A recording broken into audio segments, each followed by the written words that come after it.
आइए देखते हैं question number 109। To hold your horses means.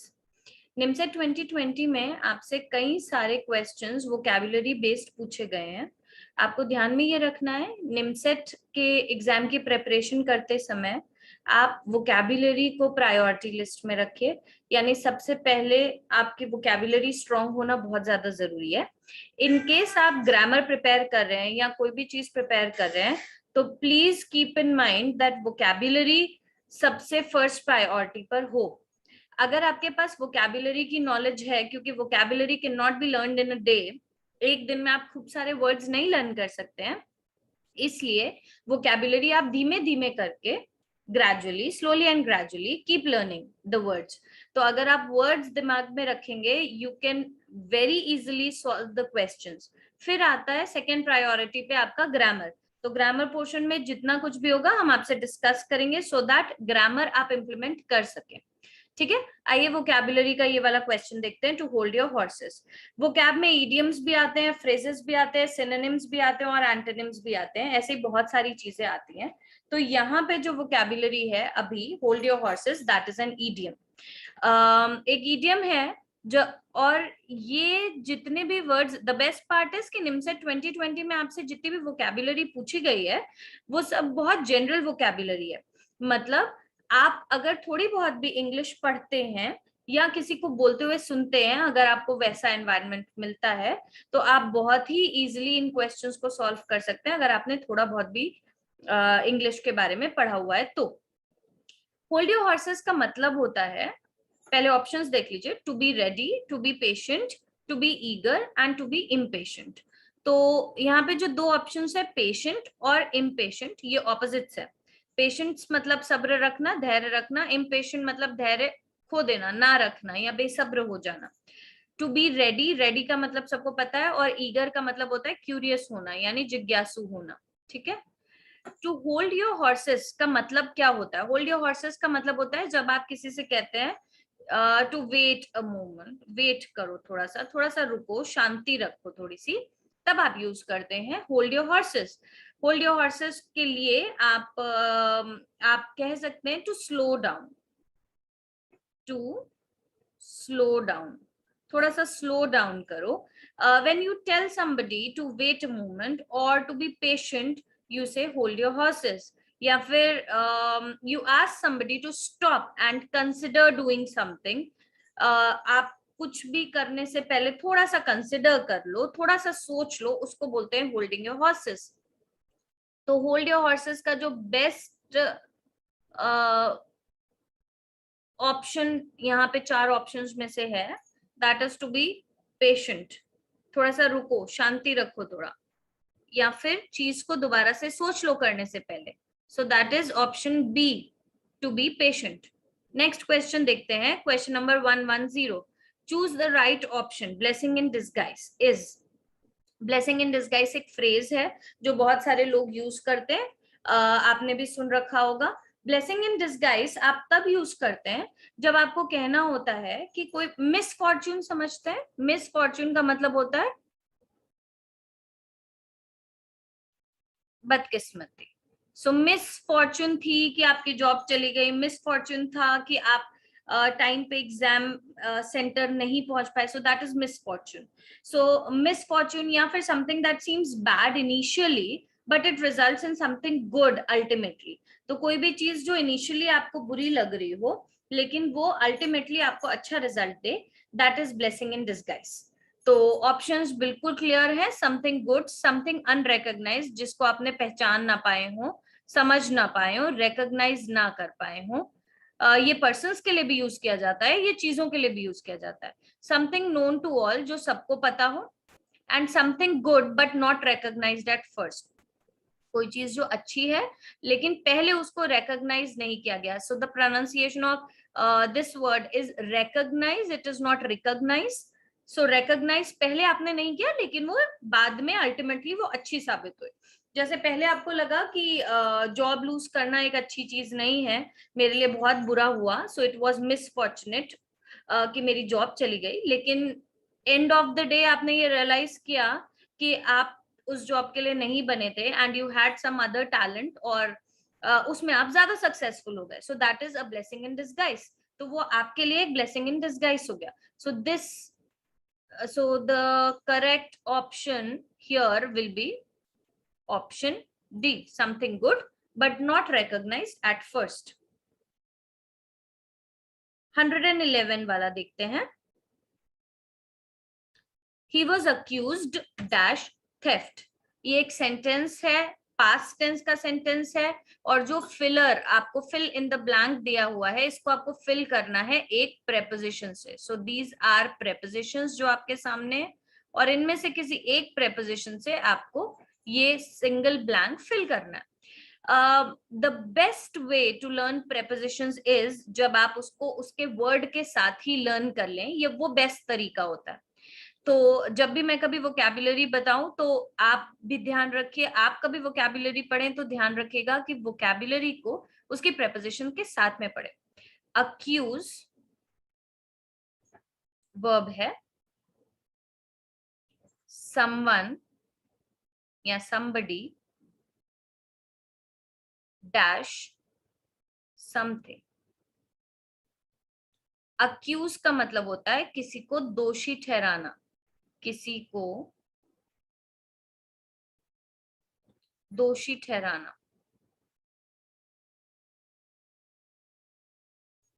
या किसी पर आरोप लगाना। लीगली भी ये टर्मिनोलॉजी यूज की जाती है कि आपने उसको अक्यूज किया है, यानी कि आपने उसको चार्ज किया है या ब्लेम किया है किसी चीज के लिए। सो टू चार्ज समबडी और to blame somebody for something is to accuse somebody. लेकिन अक्यूज के साथ जो प्रेपोजिशन लगती है that is only one preposition जो इस अक्यूज वर्ब के साथ यूज होती है।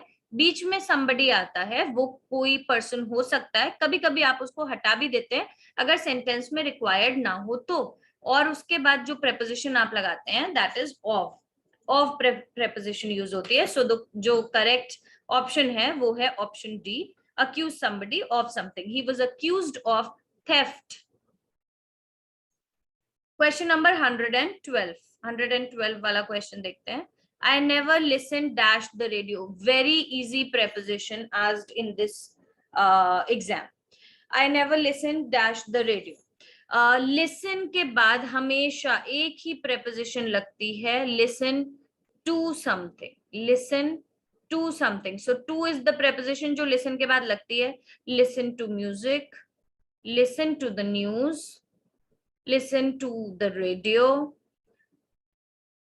या कुछ भी, जो भी चीज आप सुन रहे हो उसके बीच में आप टू लगाते हैं एज अ प्रेपोजिशन जो आप यूज करते हैं। आप जब भी कभी अपना रेज्यूमे बनाते हैं, सीवी बनाते हैं, तो उसमें अगर आप इंटरेस्ट में लिसनिंग लिखते हैं, listening music, so that is wrong. वो होता है लिसनिंग टू म्यूजिक। तो टू लगाना इंपॉर्टेंट है, you can not skip to. आपको लिसन के साथ टू लगाना कंपल्सरी है। तो I never listen to the radio. Question number 113 बहुत इजी प्रेपोजिशन वाला क्वेश्चन था, आप इजीली सॉल्व कर सकते थे।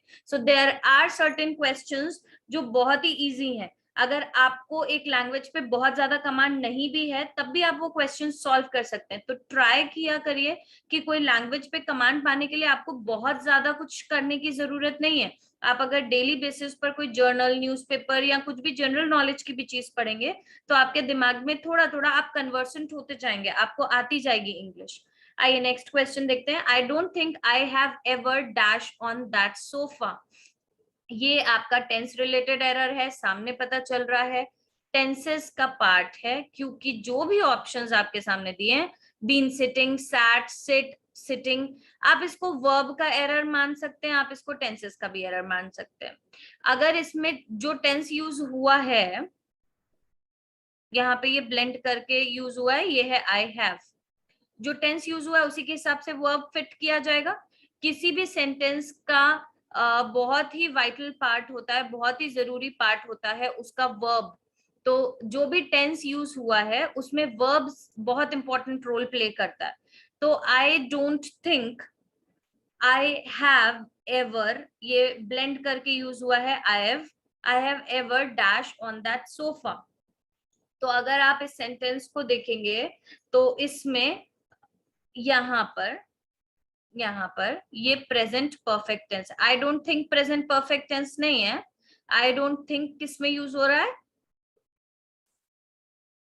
Simple present tense. I don't think simple present tense. उसके बाद यूज हुआ है आई हैव एवर, तो आई हैव एवर, हैव लग गया है। हैव के बाद आप वर्ब का थर्ड फॉर्म यूज करते हैं, वर्ब का थर्ड फॉर्म यूज करेंगे। तो sit, sat, sat. I have ever का मतलब क्या होता है? मैं कभी भी, मैं कभी भी, आई डोंट थिंक, मैं, मुझे नहीं लगता मैं कभी भी उस सोफा पर बैठा हूं। So I have ever sat. So have लग गया है, हैव के बाद आप जो वर्ब यूज करेंगे वो थर्ड फॉर्म यूज करेंगे, इसलिए सैट। बीन सिटिंग नहीं हो सकता, सैट होगा। सिट नहीं हो सकता, सिटिंग नहीं हो सकता। तीनों ही ऑप्शंस गलत है, एक ही ऑप्शन करेक्ट है and that is sat. There is no confusion, कोई कंफ्यूजन नहीं है इसमें। हैव के बाद आप वर्ब का थर्ड फॉर्म लगाएंगे। Question number 114, name the letter that is sent along with the CV.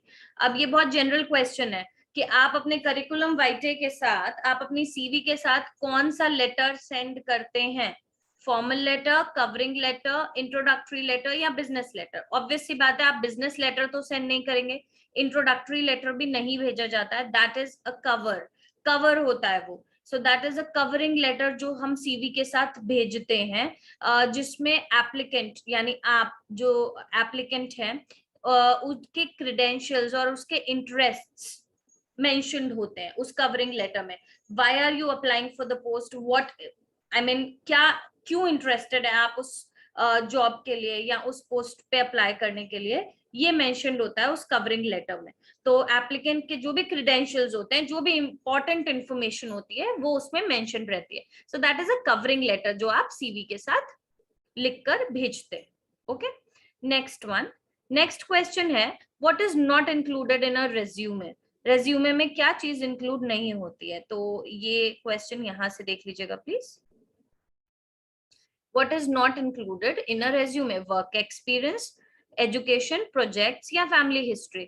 Work ex आप इंक्लूड करते हैं, एजुकेशन के बारे में आप लिखते हैं अपने रेज्यूमे में, प्रोजेक्ट्स भी आप मेंशन करते हैं अपने रेज्यूमे में, और फैमिली हिस्ट्री, आप कितनी फैमिली हिस्ट्री लिखते हैं उसमें, ये क्वेश्चन मार्क है, क्योंकि फैमिली हिस्ट्री कोई भी अपने रेज्यूमे में नहीं लिखता है। इसलिए 115 का जो ऑप्शन है जिसका आंसर जो करेक्ट है दैट इज फैमिली हिस्ट्री, ये चीज रेज्यूमे में नहीं लिखी जाती है। Question number 116, choose the correct sentence of the following. ये भी एक प्रेपोजिशन वाला एरर है और ये भी एक बहुत ही जनरल क्वेश्चन है। आप प्रेफर, प्रेफर का मतलब होता है कोई भी चीज को चूज करना। So what do you choose, choose करने के लिए वर्ड यूज किया जाता है प्रेफर। प्रेफर कोई चीज, उसके बाद एक प्रेपोजिशन, फिर से दूसरी चीज। इसमें सिर्फ एक ही प्रेपोजिशन यूज होती है अगेन, और ये भी आपको याद रखना है कि कौन सी प्रेपोजिशन यूज होती है। तो प्रेफर के बाद जो प्रेपोजिशन यूज होती है वो है to. I prefer coffee to tea, तो मैं कॉफी ज्यादा प्रेफर करता हूं टी के कंपैरिजन में। So to like something more than another is called preferring something, यानी चूज करना किसी को, एक चीज के ऊपर दूसरी चीज को चूज करना, उसको बोलते हैं प्रेफर करना, और उसके साथ में प्रेपोजिशन यूज होती है to. So these were the questions जो वोकैबुलरी बेस्ड थे और प्रेपोजिशन बेस्ड थे, सेंटेंस करेक्शन था, ग्रामेटिकल क्वेश्चंस थे जो आपके सामने थे, और एक दो क्वेश्चंस बहुत जनरल थे। अब आते हैं हम अपने आरसी पे, यानी रीडिंग कॉम्प्रिहेंशन। तो रीडिंग कॉम्प्रिहेंशन का पैसेज देख लेते हैं। इस बार का जो पैसेज है, रीडिंग कॉम्प्रिहेंशन के पैसेज का पहला वर्ड देखते ही प्लीज घबराने की जरूरत नहीं है। The word is not lichen, the word is lichen. Word lichen नहीं है जो आपके सामने है, वो वर्ड का प्रोनाउंसिएशन है lichen. I understand and I know कि प्रोनाउंसिएशंस एग्जाम के पॉइंट ऑफ व्यू से इंपॉर्टेंट नहीं है, बट जब तक आपको प्रोनाउंसिएशन नहीं आता है किसी भी वर्ड का प्रॉपरली, आपके अंदर कॉन्फिडेंस नहीं आता है कोई क्वेश्चन को अटेम्प्ट करने का, बोलने का या किसी के सामने एक्सप्रेस करने का. So it's better to know a pronunciation of a word to express it properly and confidently. ठीक है, तो 117 में देखते हैं कि पैसेज में क्या है. Lichen is a composite organism that arises from algae living among filaments of multiple fungi in a symbiotic relationship. The combined lichen has properties different from those of its component organisms. So lichen जो है वो एक composite organism है जो arise होता है algae से. algae जो कहाँ पर मिल रहा है आपको, algae और fungus का plural. Okay, यहाँ पे फंगस जो होता है उसका प्लूरल होता है फंजाई. फंगी भी बोलते हैं इसको. कभी आपको प्रोनाउंसिएशन फंगी मिलेगा, कभी आपको फंजाई मिलेगा, कभी आपको फंगाई मिलेगा, तो उसमें कंफ्यूज होने की जरूरत नहीं है. तो one is British and the other one is American. एक वर्ड होता है एल्गा जिसका प्लूरल होता है एल्गी. ठीक है, और लाइकन का प्लूरल होता है लाइकेंस. ओके, लाइकेन से मिलता जुलता एक वर्ड मॉस भी होता है, moss. All right, so we'll discuss this अभी. पहले लाइकेन के बारे में पढ़ लेते हैं कि ये पैसेज किस चीज के बारे में. सो लाइकेन जो है वो एक कॉम्पोजिट ऑर्गेनिज्म है.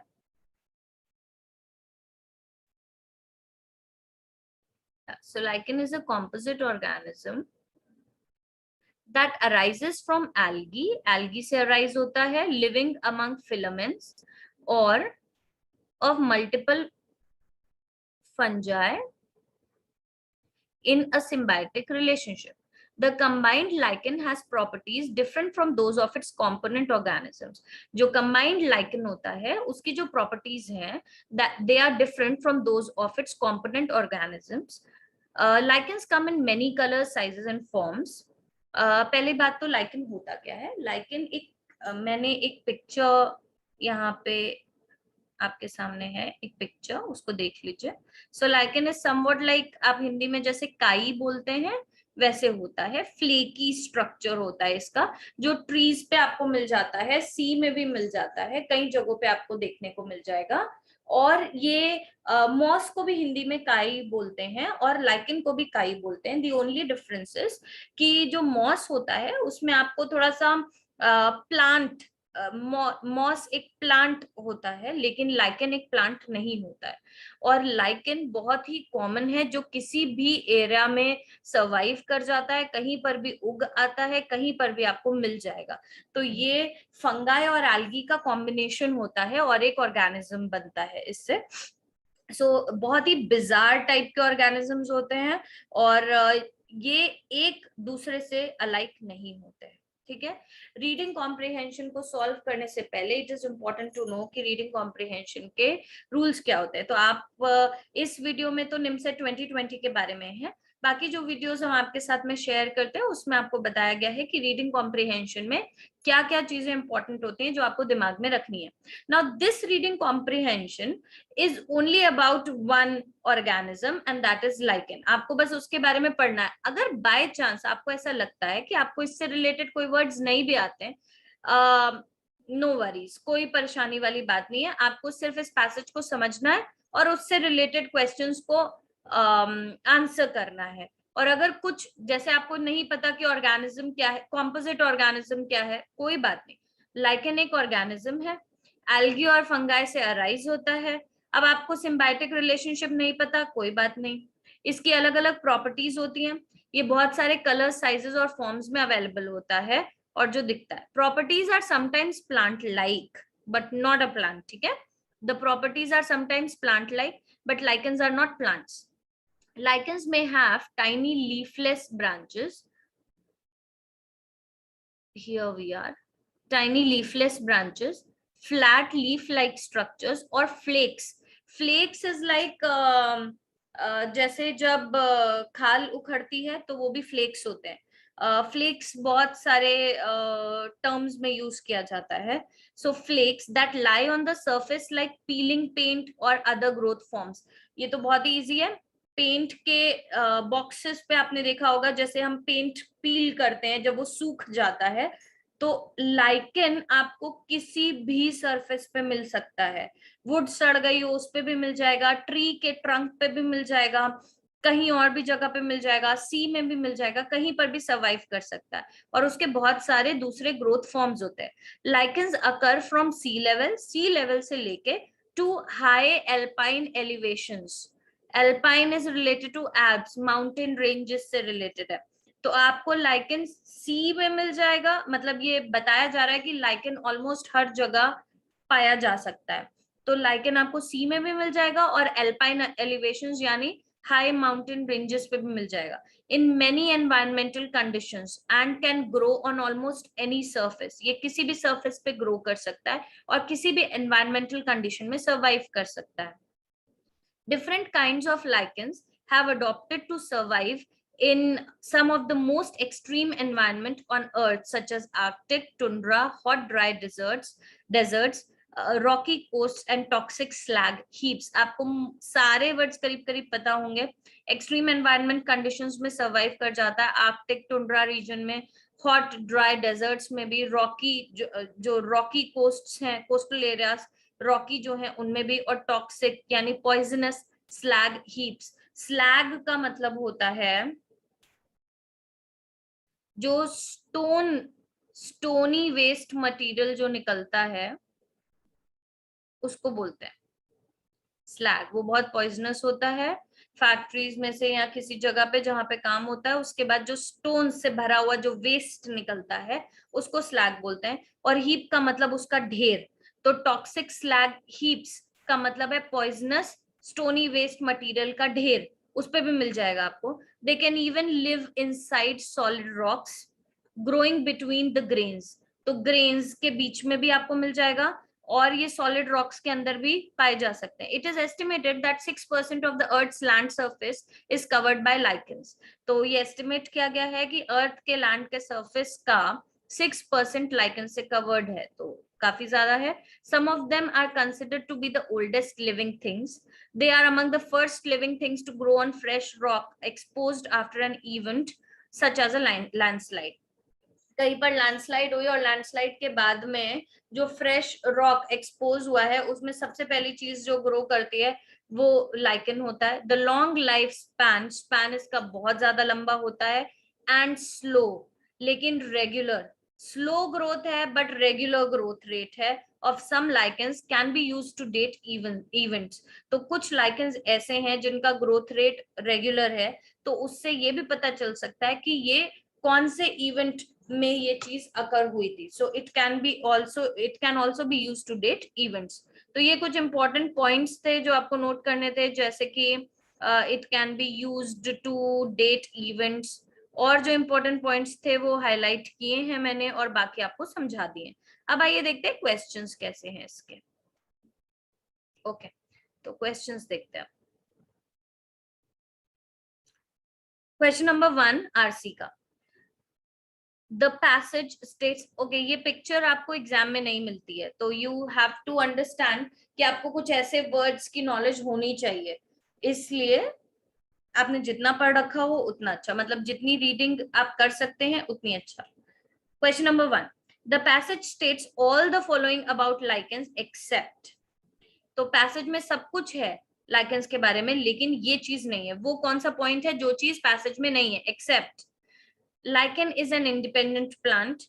Lichens have different properties. Lichens can grow in exotic conditions. Lichens can be used to date events. ये तो हमने लास्ट में अभी अभी पढ़ा है. Lichens can be used to date events. ये किसी भी एक्सट्रीम कंडीशंस में भी सर्वाइव कर जाते हैं, सी में भी होते हैं. Lichens have different properties. इनकी अलग अलग प्रॉपर्टीज होती है, ये भी हमने पढ़ा था. Lichen is an independent plant. तो ये पैसेज में मेंशन नहीं था कि ये एक इंडिपेंडेंट प्लांट है, क्योंकि ये पहली बात तो प्लांट है नहीं, ये एक ऑर्गेनिज्म है जो एल्गी और फंजाई से मिलके बना हुआ था. ठीक है, तो ये ऑप्शन करेक्ट है, option number A. Next question करते हैं. अगर आपने पैसेज को थोड़ा सा टाइम देके अच्छे से पढ़ा है तो आपको पैसेज दोबारा रीड करने की जरूरत नहीं पड़ेगी। तो अपना टाइम वेस्ट नहीं करेंगे एग्जाम में। जैसे ही पैसेज आप जिस टाइम पढ़ रहे हो तो पैसेज को अच्छे से पढ़ लीजिए। ओके, नेक्स्ट क्वेश्चन देखते हैं। The passage aims at the view, passage किस चीज पर एम करता है? That lichens are toxic in nature, या फिर लाइकेंस पॉइजनस होते हैं, टॉक्सिक होते हैं, या फिर that sharing of things help easy growth, अगर आप चीजों को शेयर करते हैं तो उससे ग्रोथ बढ़ती है। तो लाइकेंस की ग्रोथ तो बहुत ही स्लो होती है, रेगुलर होती है और बढ़ती जाती है। That lichens should be excluded from botany, ये कहीं पर भी मेंशन्ड भी नहीं है पैसेज में। How plants use solar energy, तो प्लांट्स सोलर एनर्जी को कैसे यूज करते हैं ये भी कहीं पैसेज में मेंशन नहीं है। सो लाइकेंस टॉक्सिक है नेचर में, ये मेंशन्ड है, लेकिन ये नहीं मेंशन्ड है कि लाइकेंस टॉक्सिक है। ये लिखा हुआ है कि टॉक्सिक स्लैग हीप्स में भी वो पाए जाते हैं। तो दूसरा ऑप्शन करेक्ट है, जो इसका है कि that sharing of things help easy growth. तो पैसेज एम करता है कि अगर आप शेयर करेंगे चीजों को तो उससे इजिली ग्रोथ होती जाएगी, चाहे वो कोई ऑर्गेनिज्म हो, चाहे किसी भी चीज के बारे में हो। नेक्स्ट क्वेश्चन देखते हैं। ओके, इन क्वेश्चंस को सॉल्व करने में इट इज वेरी इजी कि आपको पता चल जाता है कि पैसेज में ये चीज है, ये मेंशन्ड है, ये मेंशन्ड है, और सिर्फ एक ही चीज है जो मेंशन नहीं है। तो क्वेश्चन में से कैंसिल आउट करना बहुत इजी हो जाता है, तो ये ध्यान रखिएगा। Next question, choose the one which best expresses the meaning of the word flakes. अभी हमने डिस्कस किया था कि फ्लेक्स का मीनिंग क्या होता है। तो फ्लेक्स जो वर्ड है वो पीलिंग है, पिप है, लोफ है या होल है? ओके, होल तो नहीं हो सकता है। लोफ, लोफ किसका होता है? लोफ ऑफ ब्रेड, ब्रेड का जो एक होता है ब्रेड का एक स्लाइस, और ये है ब्रेड का loaf. So this is loaf of bread, a loaf of bread. Okay, इसका प्लूरल होता है लोव्स। पिप क्या होता है? सो पिप इज अ सीड, पिप जो है वो सीड के लिए यूज किया जाता है। फ्रूट में, एप्रिकॉट में या किसी फ्रूट में जो छोटी सी एक सीड निकलती है उसको पिप बोला जाता है। एंड पीलिंग, मैंने अभी आपको बताया था कि flakes is a type of peeling, और ये एक जगह पे पैसेज में मेंशन्ड भी है। तो अगर किसी को नहीं भी आता हो तो वो पैसेज देख के सॉल्व कर सकता है। लास्ट क्वेश्चन देखते हैं। लास्ट क्वेश्चन है, identify the word opposite to span in meaning। span का opposite क्या है? okay, so what is span? span का मतलब क्या होता है? span वर्ड से ही पता चल रहा है, ड्यूरेशन की बात हो रही है। स्पैन का मतलब होता है लेंथ ऑफ टाइम, कितने समय के लिए, लेंथ ऑफ टाइम, या फिर पीरियड ऑफ टाइम भी कह सकते हैं आप उसको, period for which something lasts, कितने समय के लिए वो चीज हो रही है या हुई है, उस पीरियड को स्पैन बोलते हैं। ठीक है, लाइफ स्पैन भी बोलते हैं ना, तो लाइफ का पूरा स्पैन जो है, यानी लेंथ, जो जितनी लाइफ का आपका ड्यूरेशन है उसके लिए। तो स्पैन, अब ऑप्शंस आपके सामने है, स्ट्रेच, लेंथ, ड्यूरेशन और कंप्रेस। लेंथ इंक्लूडेड है इस वर्ड में, ड्यूरेशन इंक्लूडेड है पीरियड ऑफ टाइम में, स्ट्रेच मतलब एट स्ट्रेच, कितने लंबे समय के लिए, और कंप्रेस जो है वो एक बिल्कुल ही अलग वर्ड है। ये क्वेश्चन बहुत इजी था क्योंकि इस क्वेश्चन में सारे वर्ड्स करीब करीब सिमिलर थे, जिसका मतलब ही स्पैन होता है, and the word span was also very easy. ठीक है, तो एक ही वर्ड था कंप्रेस करना, किसी चीज को कंप्रेस करना, and that is the opposite of span. उसी को हम ऑपोजिट ट्रीट करेंगे स्पैन का। सो these were the questions NIMCET 2020 के। सो आई होप आपको सोल्यूशन सारे समझ में आए होंगे, और क्वेश्चंस इजी थे तो इसलिए सॉल्व करने में भी कोई प्रॉब्लम नहीं होगी। But be prepared next exam के लिए, सो दैट आपको किसी भी टाइप का क्वेश्चन मिले तो आप उसे इजिली सॉल्व कर सकें। So thank you.